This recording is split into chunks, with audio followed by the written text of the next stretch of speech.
Vehículos en Jaén había, se contaban con los dedos. Por un lado estaban los autobuses interurbanos, los que iban a los pueblos, que paraban en distintos sitios. Cada empresa, eran pequeñas empresas familiares, ¿no? Cada empresa pues tenía un punto de parada, un punto de concentración, donde no solamente llegaba y partía el autobús del pueblo correspondiente, sino que allí era donde, a través de unos individuos que se conocían con el nombre de cosarios, pues se hacían encargos para llevar y traer cosas al pueblo, ¿no? Yo recuerdo autobuses de estos de línea parando en lo que entonces era la Plaza de las Palmeras, concretamente en una gran posada que había que se llamaba el Parador Nuevo. Yo recuerdo que el Parador Nuevo tenía un portalón y un patio grandísimo. Yo recuerdo que de allí salían algunos autobuses, y el famoso autobús de la Sepúlveda a Madrid, La Pava, también lo recuerdo yo estacionado en la Plaza de las Palmeras, que era donde tenía su oficina. Y en la calle, en Correa Beglison, delante de lo que fue la posada del Santo Rostro, lo que hoy es el pasaje Nuira, ahí yo recuerdo también aparcado el autobús que iba a Fuerte del Rey. Es decir, que los autobuses estaban desperdigados por la ciudad, hasta que se construyó, que en aquel momento constituyó pues todo un acontecimiento, la estación de autobuses, que eso supuso en aquel momento, aparte de regularizar el funcionamiento de los autobuses interurbanos, pues supuso un punto de auténtico prestigio y de auténtico toque capitalino para Jaén, porque aquella estación de autobuses posiblemente en aquel momento fuese una de las mejores instalaciones de este tipo que había en España. Respecto a los autobuses urbanos, pues no había más autobuses urbanos que el que tenía la empresa Vargas Machuca, que bajaba a las protegidas a determinadas horas. Eran autobuses desvencijados, ¿no? que a unas determinadas horas pues bajaban a la plaza de Troyano Salaberry y luego a otras determinadas horas pues subían hasta la parte posterior del Sagrario, en la plaza de San Francisco, que era donde tenía el punto de parada. Después, ya en el año 57, pues la gente empezó a exigir que se dotara de un servicio de autobuses urbanos al barrio de Peñamefeci. Y entonces vino una empresa que se quedó con ese servicio, que los dos primeros autobuses eran unos autobuses que los traían de Tetuán, incluso todavía tenían la matrícula con caracteres arábigos, unos autobuses lo mismo, desvencijados, que a unas determinadas horas, ¿no? Normalmente eran horas que coincidían con el cierre del comercio y de las oficinas, pues subían y bajaban al barrio de Peñamefeci. Autobuses ya no había más. Coches particulares, pues coches particulares se contaban con los dedos. La mayoría pues eran los coches oficiales, coches del gobernador,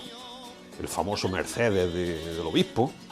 el coche del gobernador militar, de algunos delegados del ministerio, que eran coches que estaban centralizados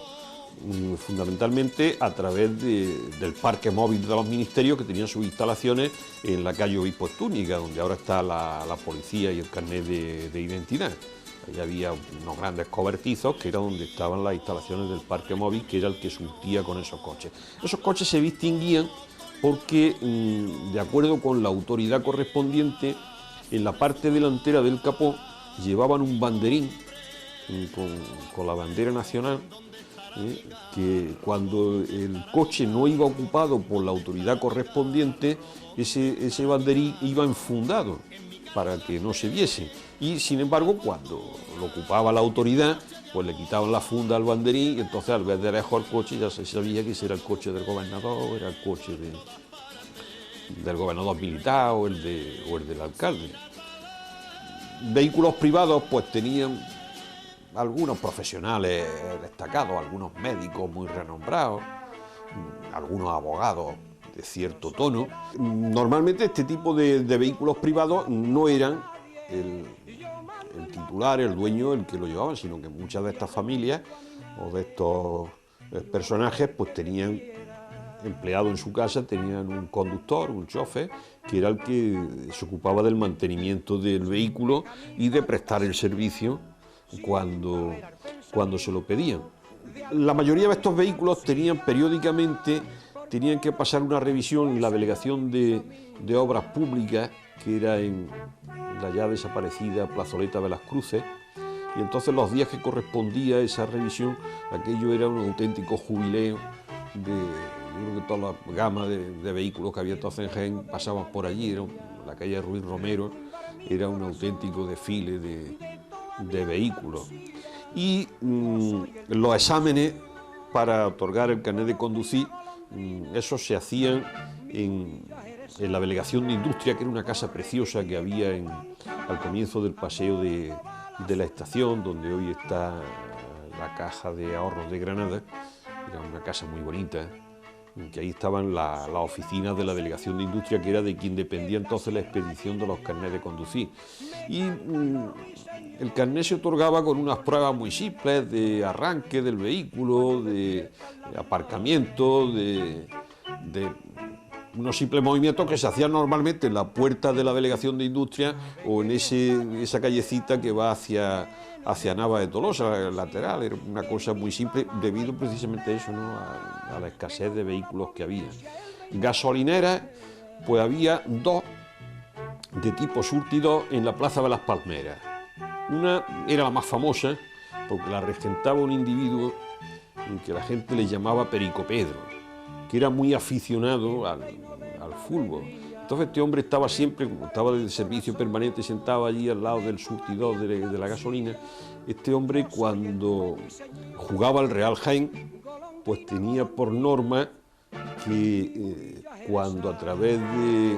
de la retransmisión por la radio, pues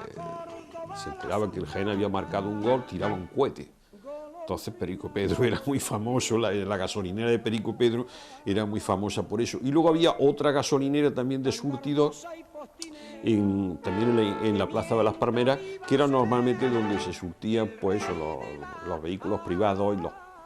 los pocos taxis que entonces había en Jaén. Y la gran gasolinera, se consideraba entonces una gran industria, era la gasolinera de los Calatayud en la avenida de Madrid, junto a la plazoleta de San Roque, que esa era una gasolinera que tenía distintos surtidores con distintas calidades de gasolina, de gasoil, y luego tenía talleres mecánicos y tenía incluso venta de repuestos.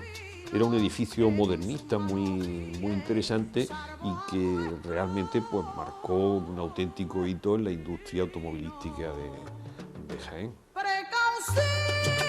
Amigo conductor, la senda es peligrosa y te espera tu madre o esposa. Pues prácticamente se desarrolla paralelamente al Paseo de la Estación, pero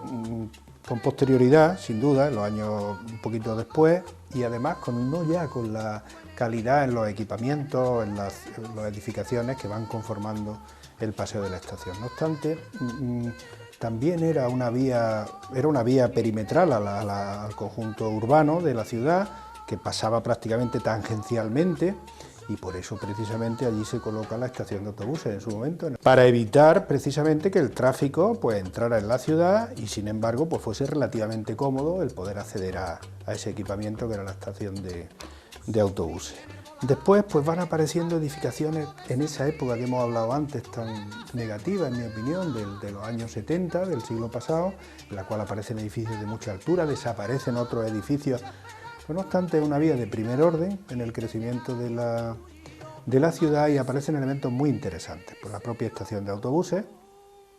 que ahí toca tangencialmente, como decíamos, pero tiene una torre que sirve de hito y de referencia, de manera que el viajero, a medida que se va acercando, ya tiene ocasión de comprobar que está en Jaén, aparte de otros muchos símbolos que tiene esta ciudad, por lo que decíamos antes de la topografía. Pero bueno,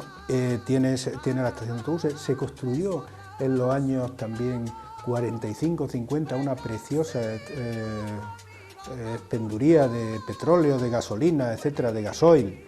y de una arquitectura racionalista de mucha calidad, y que duró muy poco realmente, porque yo sí la recuerdo de haberla visto construida y llamar la atención, porque manifestaba de una manera clara y contundente los presupuestos de la arquitectura racionalista. La Avenida de Madrid sigue estando ahí, la podemos seguir disfrutando, efectivamente yo creo que ha aparecido el elemento más importante en ese sentido, no en calidad, que la tiene, pero sí en volumen de este siglo, prácticamente finales del pasado, que es el Corte Inglés. El Corte Inglés realmente viene a sustituir otro buen edificio que era la Escuela de Peritos, pero pues cuando ya viene uno también por cualquier carretera, sobre todo por la de Madrid, pues el primer volumen que se ve y que compite directamente con la catedral es el del Corte Inglés, ¿no?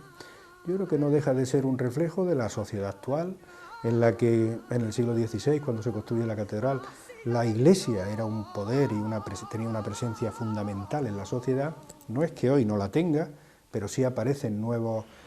poderes que ya no son los religiosos o políticos, sino el económico y el comercial, que está representado por un edificio de esa envergadura y que compite efectivamente dentro de la ciudad, porque la arquitectura nunca ha dejado de ser una representación del poder. El que ha tenido poder siempre ha querido tener una buena casa y dejar constancia de ese poder mediante la plasmación, pues sobre todo, y si tiene hidalguía o tiene pues de su propio escudo nobiliario en la fachada, etcétera. De manera que el Corte Inglés para mí también es otro registro interesante de la evolución de la ciudad, el poder del comercio manifestado en un edificio que también tiene una calidad, yo creo que un volumen excesivo, pero bueno, ahí está. Y bueno, el resto de la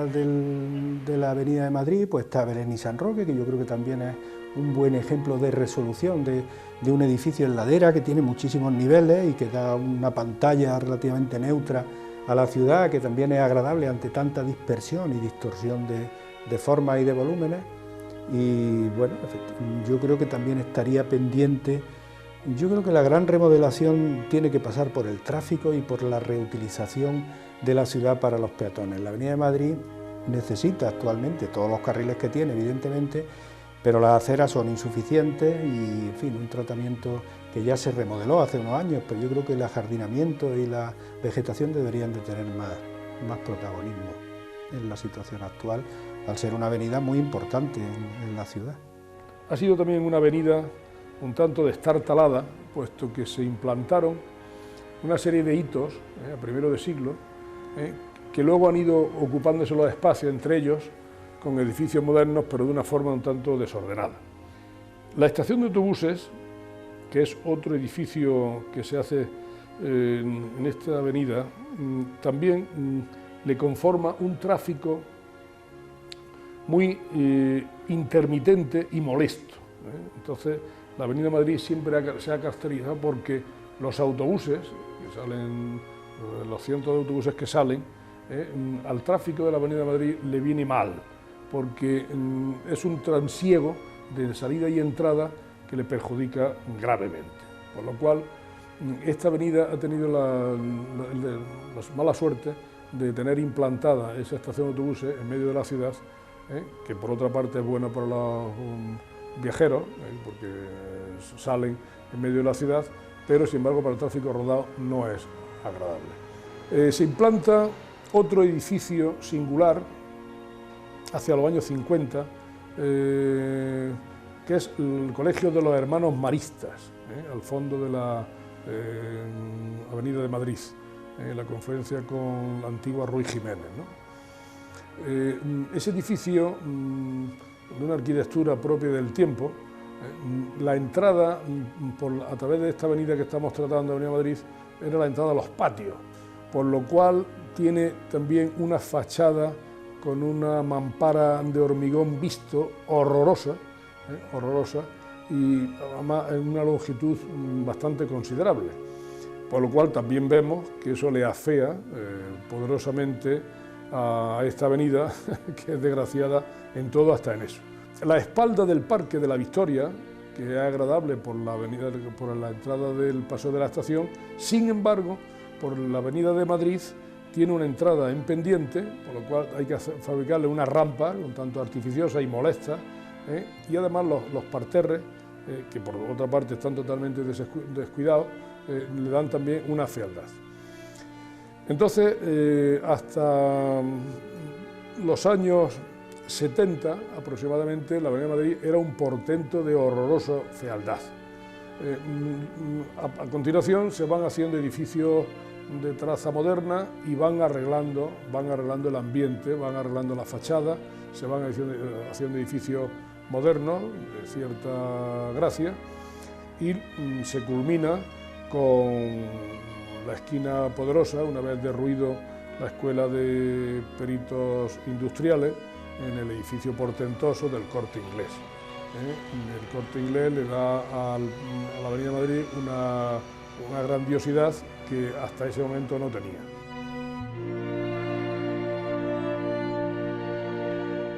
Las telecomunicaciones eran básicas. Yo afortunadamente las conocí bien porque mi padre fue funcionario, una época funcionario del cuerpo de telégrafos, y entonces yo he entrado y salido mucho a la oficina de telégrafos que había en la plaza de San Francisco. Al ser las únicas comunicaciones que había en la época, pues eran unas comunicaciones muy concurridas y muy utilizadas. Yo recuerdo que cuando llegaban por días señalados, por ejemplo, esa onomástica señalada del día de San Antonio, el día de San Juan, el día de San José, Navidades, en telégrafo tenían un trabajazo impresionante, tenían que poner turnos extraordinarios porque los telegramas de felicitación, el envío de giros, eso era incesante y continuamente pues estaban expidiendo o recibiendo telegramas, giros, y que inmediatamente había unos repartidores, un sector de repartidores que inmediatamente llevaban en mano a los domicilios.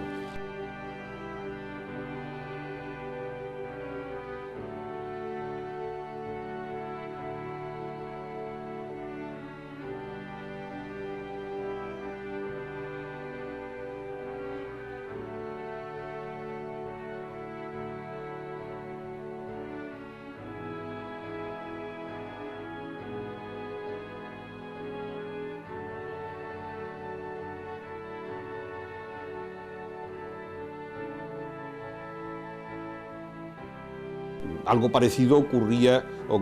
con correo, donde no solamente el servicio estrictamente postal de las cartas, sino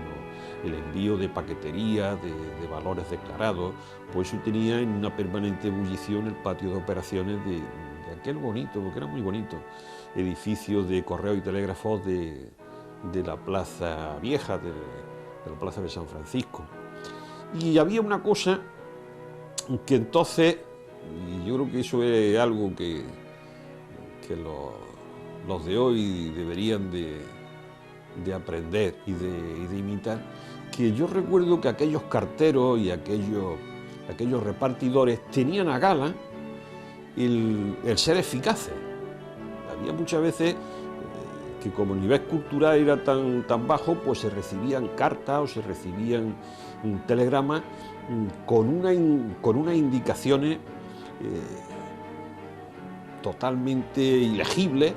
o con unas indicaciones de domicilio incompletas, y aquellos repartidores y aquellos carteros tenían a gala el poder desempeñar su tarea con la máxima eficacia, ¿no? Y entonces, pues a lo mejor es una carta en la que las señas estaban incompletas, hasta que ellos no localizaban al destinatario, no se daban por satisfechos. Y luego eso lo tenían ellos como una honrilla profesional. Es decir, que aunque los sistemas de comunicación fuesen indudablemente inferiores a los de hoy, sin embargo, quizás tuvieran más eficacia que los de hoy.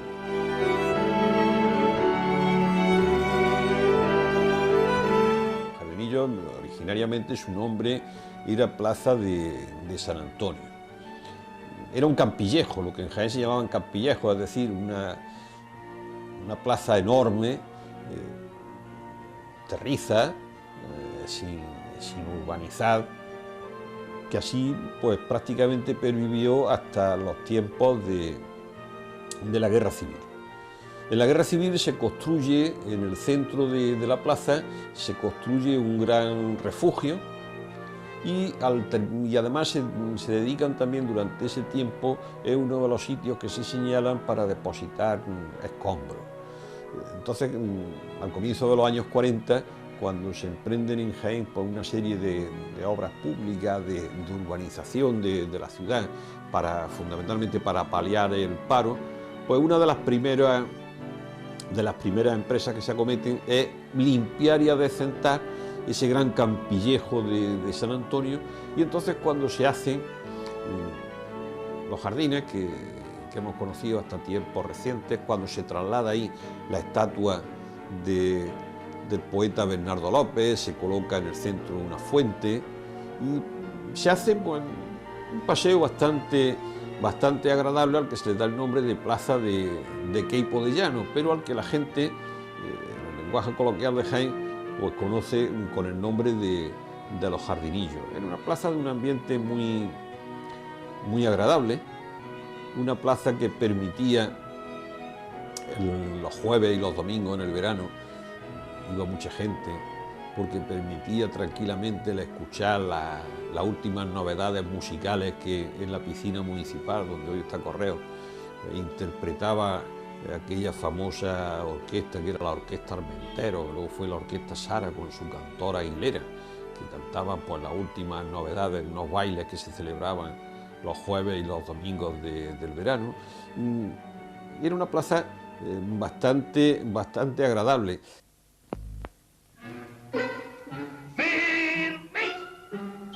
Dolor, gripe, dolor, enfriamiento. ¡Ocal! Contra todo dolor, tableta Ocal.